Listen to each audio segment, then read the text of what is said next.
छठ नजदीक है, कितना महत्व है छठ का, क्या कुछ कहेंगे इसको लेकर? देखिए, पूर्वांचल के लोगों के लिए, विशेष तौर पे बिहार के लोगों के लिए और भोजपुरी भाषियों के लिए छठ पर्व का एक अलग पहचान है और अलग इम्पोर्टेंस है। इसमें सूर्य भगवान की पूजा की जाती है और सूर्य भगवान की पूजा एक ऐसा ही व्रत है जिसमें चढ़ते हुए सूरज की भी पूजा होती है और डूबते हुए सूरज की भी पूजा होती है। और ऐसा मानना है कि अगर किसी को किसी भी चीज़ की कमी है, अगर वो सूर्य भगवान की पूजा करके छठी मैया का व्रत करता है तो उसको उपलब्धि मिलती है, इसलिए इसका बहुत बड़ा इम्पोर्टेंस है। और चूंकि कई लाख लोग गाजियाबाद में निवास करने लगे हैं जो पूर्वांचल और बिहार और भोजपुरी भाषी हैं, इसलिए वो लोग यहीं पर अब ये पूजा करते हैं। उसका एक वजह ये भी है कि बढ़ती हुई महंगाई में अगर वो छठ पूजा करने के लिए अपने गांव जाते हैं तो एक आदमी पर कम से कम खर्चा 1,000 का आता है और परिवार में 5-6 लोग हैं तो जाने आने में ही 10,000 का खर्चा आ जाता है। उसके बाद वहाँ पूजा पाठ में खर्च होता है। इसलिए इस महंगाई के ज़माने में उससे बचने के लिए भी ये लोग यहीं पर ये व्रत करने लगे हैं और इसमें प्रशासन का काफ़ी सहयोग मिल रहा है।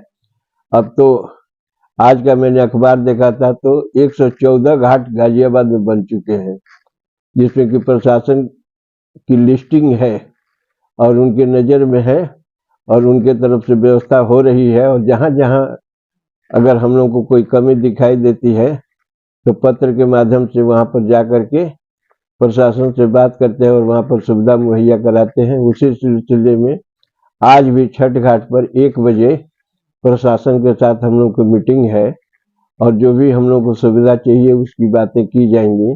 2:30 बजे के करीब उसके बाद डीएम के कार्यालय में पहुंच करके जो उनका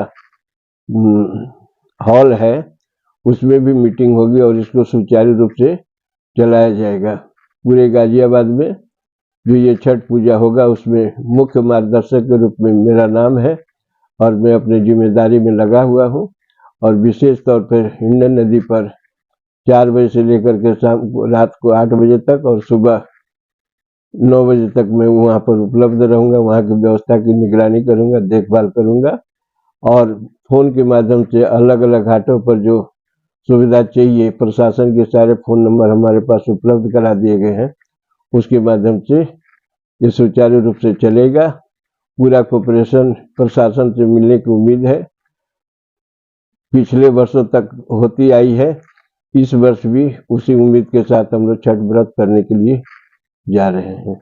जी सर, प्रशासन के साथ सुरक्षा को लेकर क्या इंतजाम किए गए हैं इसको लेकर? और सुरक्षा के लिए भी जो अभी तक बातें हुई हैं, कल एसपी साहब भी दौरा किए हैं हिंडन नदी पे और मुझे लगता है कि उनके द्वारा किया गया प्रबंध सही उतरेगा।